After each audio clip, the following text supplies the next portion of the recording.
What if I told you that the future of Western civilization was decided not by brilliant strategy, but by a series of mistakes, a botched retreat, and sheer stubbornness? The Battle of Salamis was not the end of the war.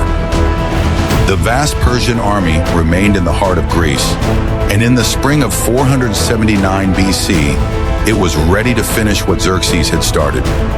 In the fields near the small town of Plataea, the largest army of hoplites the Greek world had ever seen gathered for one last, desperate battle. Watch the video to the end to find out how the Greeks' chaotic night retreat turned into a decisive attack that changed the course of history forever.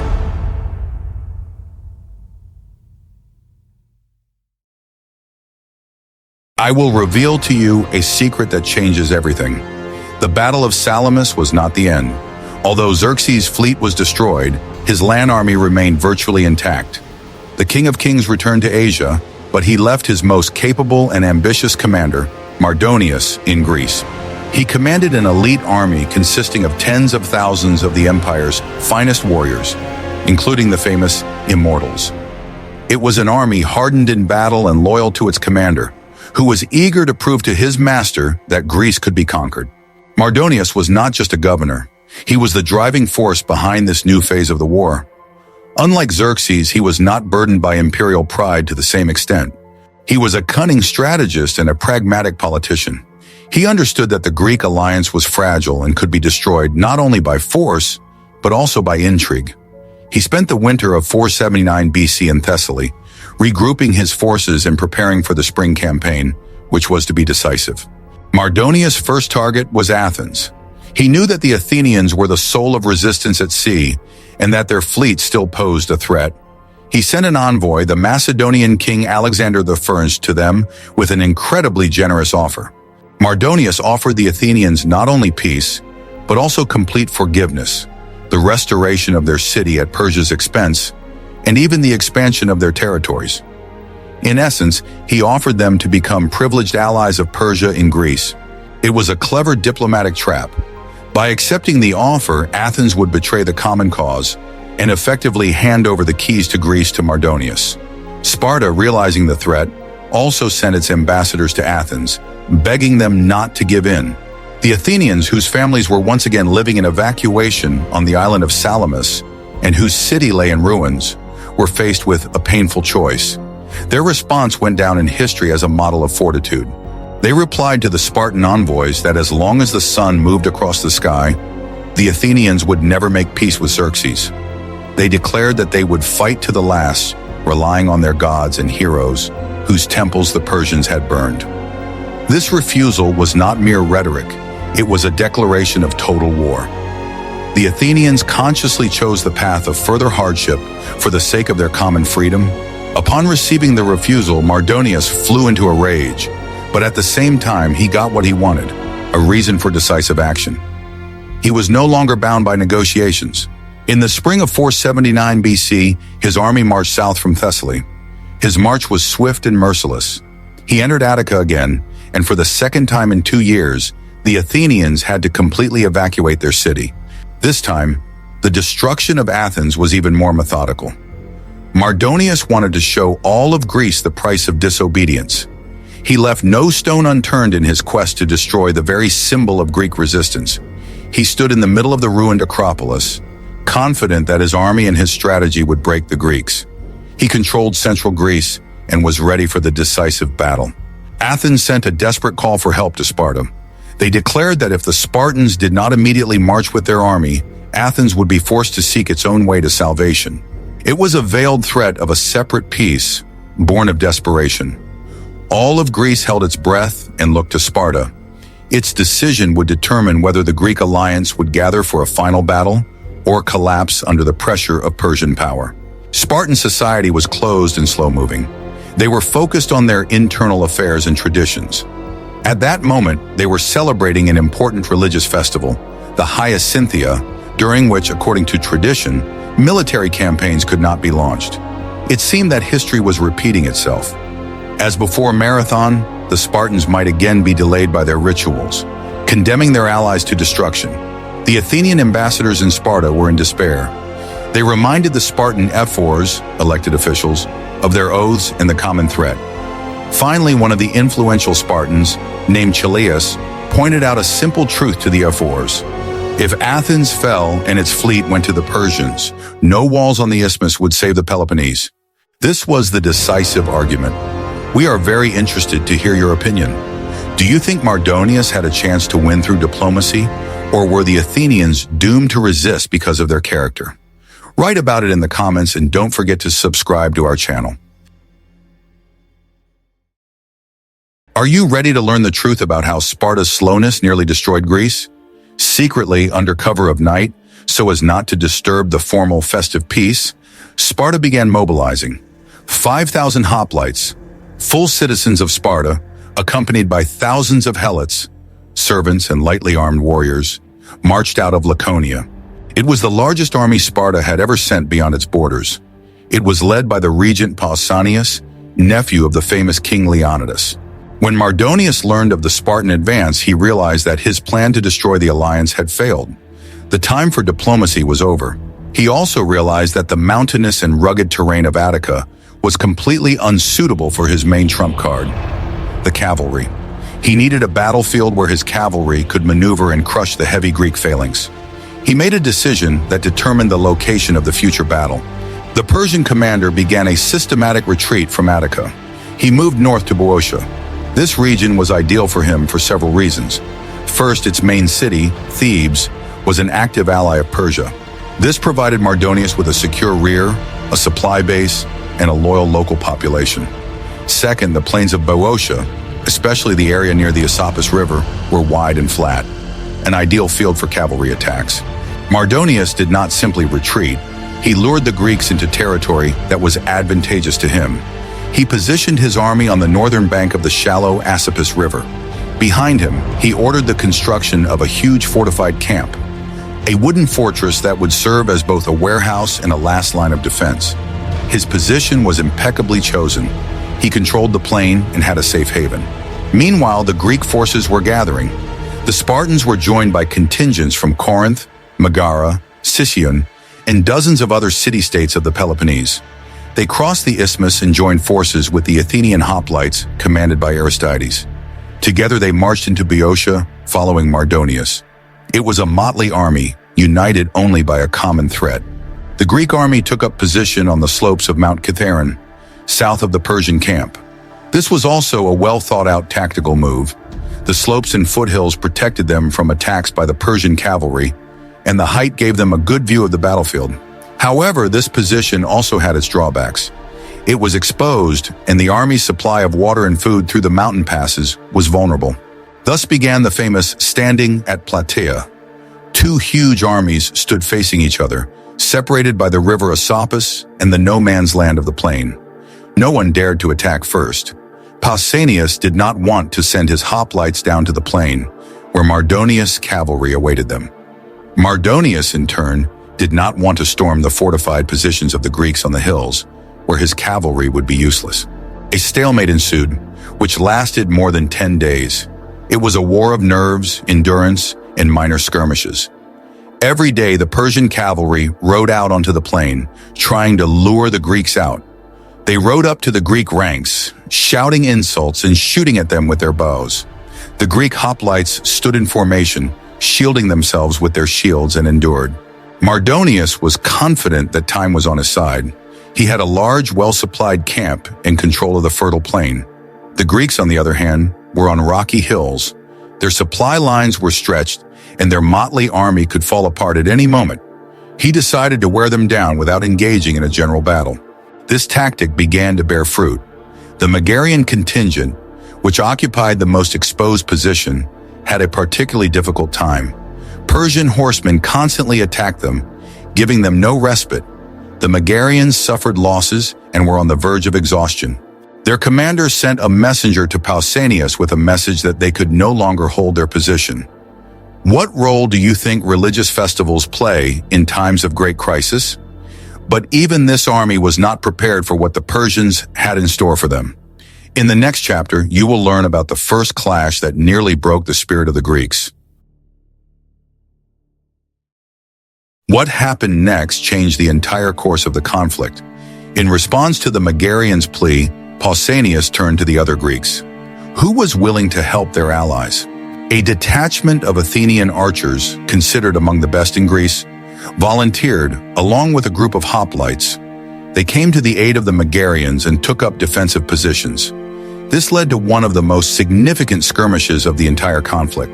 The Persian cavalry that day was commanded by Mardonius, one of the most distinguished and respected commanders in Mardonius' army. He was known for his bravery and imposing appearance. His horse was richly decorated, and he himself wore magnificent armor. Seeing that the Greeks had fortified their position, Mardonius personally led his horsemen into the attack, wanting to teach the insolent Athenians a lesson. A fierce firefight broke out. Persian horsemen circled around the Greek position, showering them with arrows. The Athenians responded with well-aimed shots from their bows. At one point, in the heat of battle, Mardonius' horse was stopped. The imposing commander found himself on the ground, and at that moment the Athenians rushed towards him. The Persian horsemen, seeing that their leader was in trouble, dismounted and tried to fight them off. A fierce hand-to-hand battle ensued around the fallen commander. Mardonius' armor was so strong that the Athenians could not immediately find a weak spot. But in close combat, the infantry had the advantage. Soon the Persian commander was defeated. The loss of Mardonius came as a shock to the Persians. They had never seen such a high-ranking commander fall in a simple skirmish. They retreated in complete confusion, leaving the body of their leader on the battlefield. For the Greeks, it was an incredible moral victory. Not only had they withstood the attack of the best Persian cavalry, but they had also defeated their renowned commander. Mardonius' body was brought to the Greek camp. It was a truly triumphant event. Soldiers from different cities flocked to see the defeated enemy.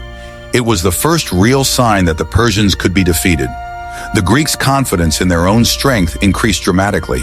Encouraged by this success, Pausanias decided to change the disposition. He ordered the entire army to descend from the slopes of Kithaeron and take up a new, more convenient position. The army moved closer to the Persian camp, positioning itself along a ridge that provided natural protection. The Spartans and Thebans occupied the right flank, the flank of honor. The Athenians held the left flank. The center consisted of contingents from the other cities. The new position was better for defense, but it had one critical vulnerability that the Greeks did not initially consider. Their main source of water, the Gargantuan spring, was located at the foot of the hill on which the right flank stood. This spring was large and full of water, but it was relatively open and vulnerable to attacks from the plain. Mardonius was furious about the loss of Mardonius. He realized that the tactic of small skirmishes no longer worked and only lifted the spirits of the Greeks. He needed to change his strategy. He saw the new disposition of the Greeks and immediately noticed their vulnerabilities, the water source and supply lines which still stretched across the mountain passes. He decided to switch to a new tactic, war of attrition. He ordered his cavalry to focus their efforts not on frontal attacks, but on two key points. The first group of horsemen was sent to the rear of the Greek army, to the passes of Kithaeron, to intercept food convoys. The second and main group was ordered to deprive the Greeks of access to water at all costs. If you appreciate such in-depth tactical analysis, show it by liking this video. Guess what happened next? Mardonius' plan began to be carried out with frightening efficiency. The Persian cavalry, roaming the foothills of Kithaeron, discovered and destroyed a large Greek supply train. Hundreds of pack animals carrying vital supplies were captured. This was the first serious blow to Greek logistics. An army of tens of thousands could not fight for long without regular food supplies. But the real crisis erupted at the Gargantuan spring. Persian horsemen and archers launched a massive attack on this point. They took up positions and began methodically firing at any movement near the water. Greek soldiers who tried to draw water suffered casualties. The approaches to the spring became deadly dangerous. Pausanias tried to organize a defense, but his hoplites were ineffective against the mobile cavalry armed with bows. They could not chase the horsemen across the plain. Within a few hours, the Persians completely blocked access to water. The Greek army, standing under the scorching Boeotian sun, was left without its main source of drinking water. The situation in the Greek camp became desperate. The soldiers were suffering from thirst. Discipline began to falter. The commanders understood that they could not remain in this position. At night, the military council made a difficult but correct decision. It was necessary to retreat again. The new plan was complex and risky. Under cover of night, the Greek army had to retreat to a new third position. This position was closer to the city of Plataea, in a place that Herodotus calls the island, because it was located between two branches of a small river. The main thing was that there was water in positions that were more protected from the cavalry. The retreat plan was as follows. As soon as darkness fell, the center, consisting of contingents from Corinth, Megara, and other cities, was to retreat first. They were the most vulnerable. Then as soon as the center reached a safe position, the Spartans on the right flank and the Athenians on the left were to begin their retreat. They were to cover each other's retreat. On paper, the plan seemed logical. It was designed to minimize risks and carry out the maneuver unnoticed by Mardonius. However, in reality, the night retreat of a huge, motley army consisting of dozens of independent units is one of the most difficult maneuvers in military affairs. What happened next turned this plan into complete chaos. As soon as darkness fell, the Greek camp began to move. The soldiers in the center, exhausted by thirst and constant attacks, were more than happy to leave their cursed position. However, instead of retreating to the designated island, they retreated in disorder much further, all the way to the city of Plataea.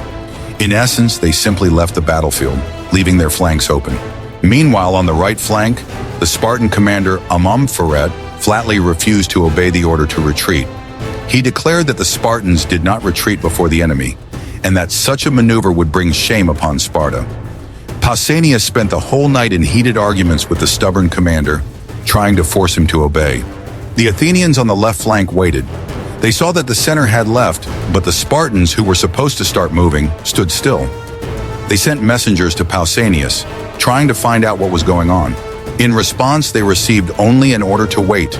Complete confusion reigned throughout the Greek army. What would you have done in Pausanias' place? In the next chapter, you will learn how this order to retreat turned into complete chaos. At dawn on the 13th day of the confrontation, the Persian scouts saw something incredible. The Greek line, which had held so long and so steadfastly on the hills, had disappeared. The camp was empty. On the right flank, only a small detachment of Spartans was visible, finally beginning to move slowly. And far away on the plain, the Athenians were also retreating. The center of the Greek army had vanished. Mardonius immediately arrived at his observation post. The scene that unfolded before him seemed to confirm his worst fears about the Greeks. He saw what he wanted to see, a cowardly retreat. He knew nothing of the chaos, the arguments, or the plan of retreat. He saw only that the enemy, exhausted by thirst and hunger, had finally broken down and fled. This was the moment he had been waiting for. With a sneer, he turned to his officers, pointing to the retreating Spartans. There they are, these vaunted warriors who never turned their backs on the enemy. He was sure that victory was in his hands. All he needed to do was deliver the final, crushing blow to the scattered remnants of the Greek army. Mardonius gave the order for a general attack. He did not wait for the infantry to form battle lines. He ordered his elite forces, the Persian and Bactrian cavalry, as well as a select infantry unit of immortals, to immediately pursue the enemy. He himself mounted his white horse and led the attack. Behind him, in complete disorder, the rest of the Persian army rushed forward, anticipating an easy victory. Mardonius's first target was the Spartans. They were retreating through the foothills and were clearly visible. The Persian cavalry quickly caught up with them and began to surround them, showering them with arrows and javelins. The Spartans and their loyal allies from Tegea, who were the only ones who had not abandoned them, found themselves in a desperate situation. They were trapped on a small hill, attacked on all sides by superior forces. Pausanias immediately sent a messenger to the Athenians, who were retreating across the plain with a desperate plea for help. However, the Athenians themselves were in a difficult situation. Their left flank was at that moment under attack by the Boeotian cavalry from Thebes, allies of the Persians. The Athenians were embroiled in their own fierce battle and were simply physically unable to come to the aid of the Spartans. The Spartans and Thebans were left alone. They stood on the hill, shields closed, under a veritable hail of arrows. Persian archers created a dark cloud above them. The hoplites' shields were pierced with dozens of arrows. They suffered losses but could not respond. At this critical moment, Pausanias, as befitted a Spartan king, turned to the gods. He began to make sacrifices, trying to obtain a favorable omen for the attack. What if I told you that the greatest victory in Greek history began with a mockery? It was Mardonius's mockery of the cowardly Spartans that became his fatal mistake. He broke the main rule of war, which he himself had followed all these days. He allowed the hoplites to impose their battle on him. He traded the tactical advantage of his cavalry and archers for chaotic hand-to-hand combat. The battle on the hillside was a clash of two different military philosophies. The Persian infantry was brave and numerous, but their equipment was designed for maneuverable combat. Their woven shields could not withstand the onslaught of the Spartans' heavy bronze shields. Their short spears and swords were useless against the long dory, the Spartan spears, which struck them from a greater distance. The Spartans and Thebans were like an armored steamroller. Step by step, in unison, the phalanx pushed back the Persians. The Greek hoplites were protected by helmets, armor, and daggers. The Persians, many of whom were lightly clad, found themselves at a severe disadvantage. Despite this, they fought with desperate bravery, grabbing the Spartan spears with their hands, trying to break or pull them out. Mardonius saw that the situation was getting out of control. He was no coward. At the head of his bodyguard, thousands of select Persian aristocrats, he threw himself into the thick of the battle. He tried to inspire his soldiers by his example and turn the tide of battle. He and his guard fought fiercely, and for a time they managed to halt the advance of the Greeks. This moment was the climax of the entire battle. On a small patch of land, the two best warriors of their worlds clashed. Pausanias, regent of Sparta, leading the phalanx, and Mardonius, the Persian commander, fighting on horseback, surrounded by his guard. Everything depended on the outcome of this duel. The Spartans, seeing their main enemy before them, focused all their attacks on Mardonius's unit. In the chaos of battle, the Persian commander was clearly visible on his white horse, and at that moment, the inevitable happened. In the thick of battle, Mardonius was struck down. With the fall of their leader, who was the heart and soul of the entire Persian army, something broke. Panic swept through the Persian ranks. Soldiers who had just been fighting with desperate bravery, seeing the fall of their leader, faltered and ran. At first it was a few, then dozens, and then the entire Persian line of defense fell apart. A panicked retreat began. Thousands of Persians rushed to the only place that seemed safe to them, their fortified camp on the other side of the Esopus River. At that moment, another Persian commander, Artabazus, entered the battle. He commanded a large reserve corps. Artabazus was an experienced and cautious general. From the very beginning, he did not approve of Mardonius' plan to engage in a decisive battle. Seeing that Mardonius had been defeated and the army was fleeing, he did not get involved in a lost battle. Artabazus made the only correct, albeit cynical, decision. He turned his corps, numbering several tens of thousands of fresh soldiers, and, without engaging in battle, began an organized retreat. He did not go to the camp. He led his men north, towards the Hellespont. He saved the part of the army that could still be saved, effectively leaving the rest to their fate. The Spartans and Thebans pursued the fleeing Persians all the way to the camp. They were exhausted but elated by their victory. They caught up with those who had fallen behind, but the main body of fugitives managed to take refuge behind the wooden walls of their camp. The gates slammed shut, and the Persians took up defensive positions on the walls. The first stage of the battle was over. Do you think this was a mistake born of arrogance or a logical tactical move? In the next chapter, we will see what happens when the Spartans are pushed to the wall. At the moment when the Spartans and Thebans were fighting desperately on the right flank, the Athenians on the left flank were engaged in a battle that was no less fierce. They were opposed not by the Persians, but by other Greeks, the Thebans and their Boeotian allies. Thebes was the most powerful Greek city that had gone over to Xerxes' side, and they fought with fury and tenacity, proving their loyalty to their new masters. It was a tragedy within a tragedy. Greeks fighting Greeks. The Theban phalanx clashed with the Athenian phalanx. This battle was no less intense than the Spartan engagement. The Athenians, hearing of the victory on the right flank and the flight of the Persians, redoubled their efforts. In the end, the Thebans, learning of the fall of Mardonius, faltered and began to retreat to their city. Freed from their enemy, the Athenians saw that the Spartans and Thebans were standing in front of the fortified Persian camp. The fugitives took refuge behind high wooden walls and towers. From these walls, they showered the Greeks with a hail of arrows. The Persian army had been defeated in the field, but it was not yet destroyed. The camp was a serious fortress. The Spartans, being unsurpassed masters of field battle, were completely unprepared for an assault on the fortifications. This was not their war. They had no siege equipment and did not know how to attack the walls properly. Their first attempts at assault were chaotic and easily repelled by the defenders. They suffered losses without being able to inflict damage in return. At this point, the Athenians joined the Spartans. Unlike the Spartans, the Athenians were a maritime power. They had much more experience in storming fortifications, capturing cities, and boarding battles. They quickly assessed the situation and took matters into their own hands. Under their leadership, the Greeks organized a more coordinated attack. They concentrated their efforts on one section of the wall and the gate. The Thebans, showing incredible bravery, were the first to climb the wall, opening the way for the rest. At the same time, the Athenians managed to break through the gate. A flood of Greek hoplites poured into the Persian camp. What happened next was no longer a battle, but the completion of the rout. The demoralized Persians, who had lost their leader and were trapped, were unable to offer any organized resistance. They were scattered and defeated.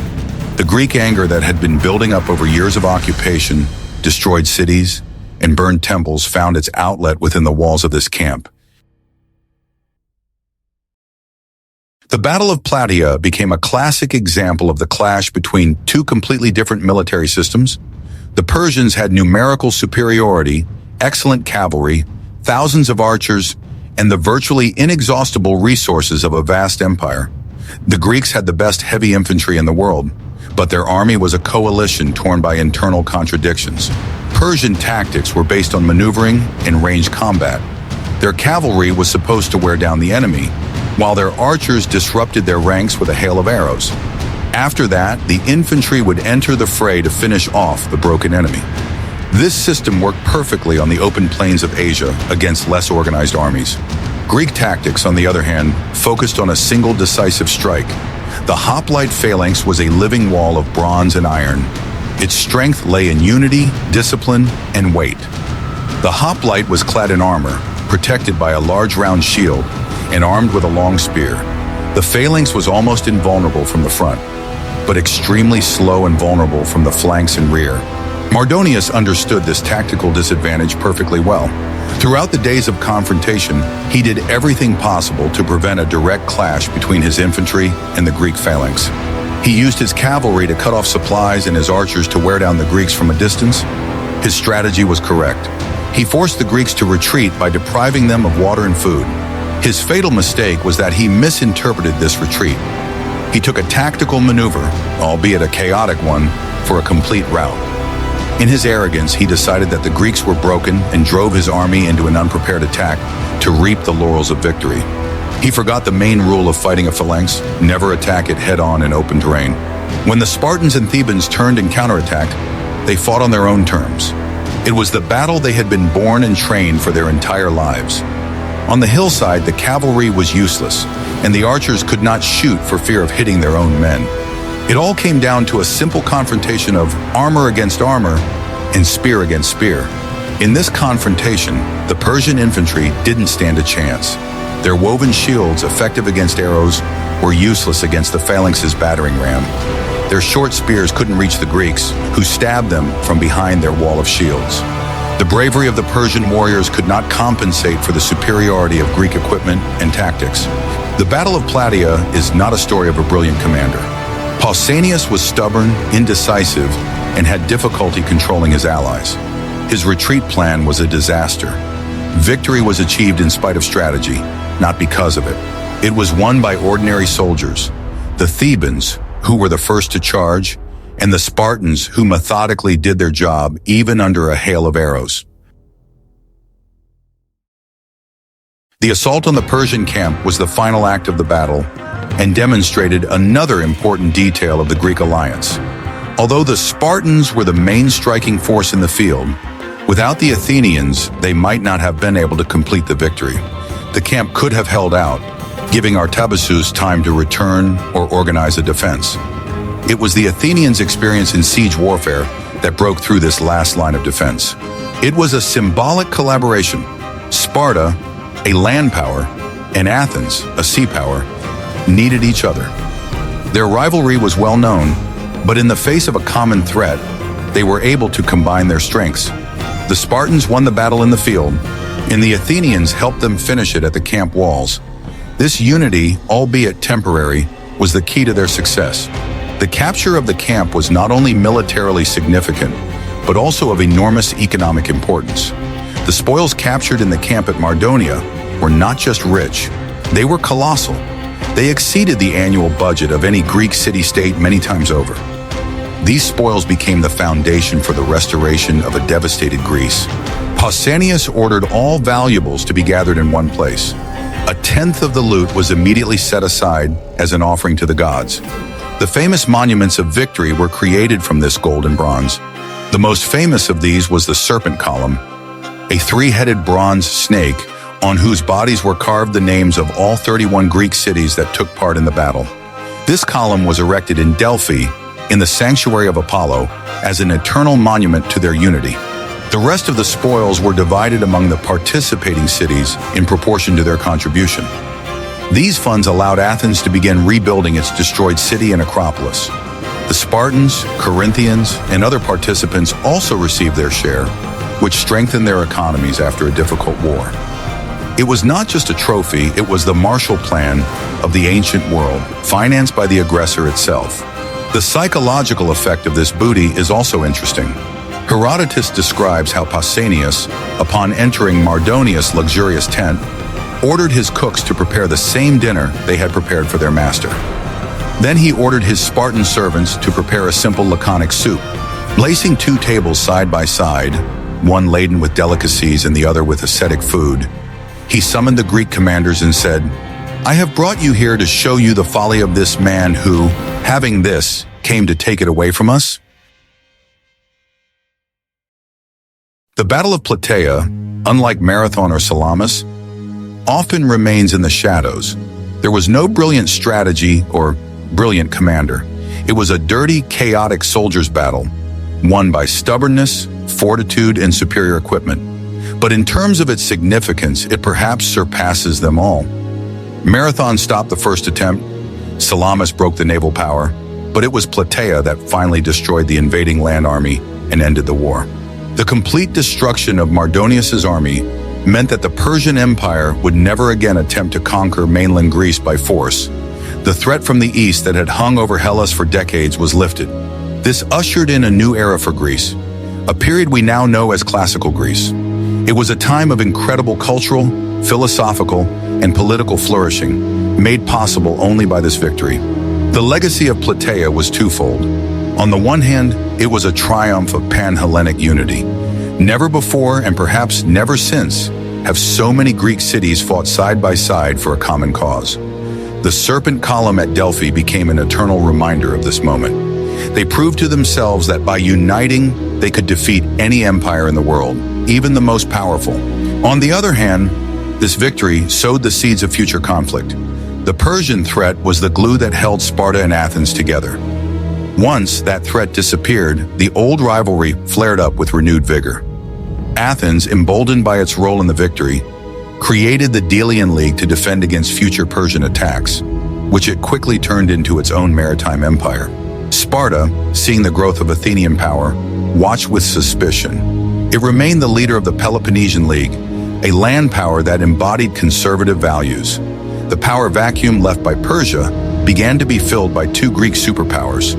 Their clash became inevitable and resulted in the devastating Peloponnesian War, which ended the Golden Age born at Plataea. Thus, the Battle of Plataea stands at a crossroads in history. It ends one great war, the Greco-Persian War, and begins a new internal struggle for hegemony within Greece itself. It was a triumph of freedom, but one that did not bring lasting peace. We have examined in detail one of the most chaotic but decisive battles in ancient history, the Battle of Plataea, which became a bloody turning point in the Persian invasion, was won not by ingenious tactics, but by the steadfastness of the soldiers and the fatal mistake of one commander.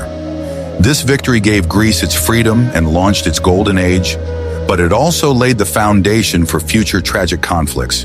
What other great battles of the past would you like to see on our channel? Perhaps you are interested in Hannibal's genius at Cannae or the turning point at Hastings. Suggest topics in the comments and we will definitely consider them. And don't forget to subscribe so you don't miss new immersions into the great battles that change the world.